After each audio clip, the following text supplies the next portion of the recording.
A realistic day living out of an antique Defender in Alaska.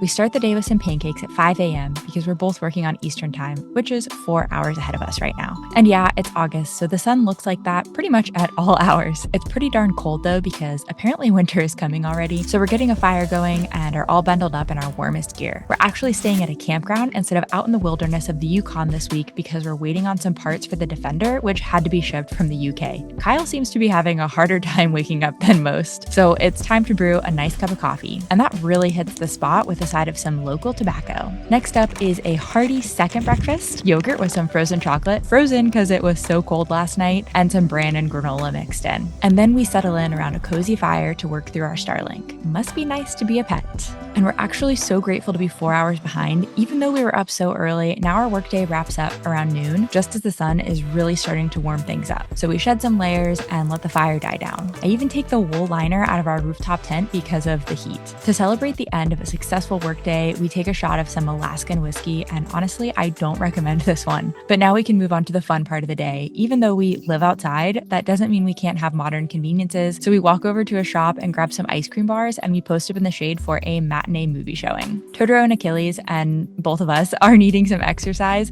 so we all stretch our legs on a late afternoon walk. But Achilles was upset because a squirrel was taunting him from just out of reach. Must be hard to be a dog.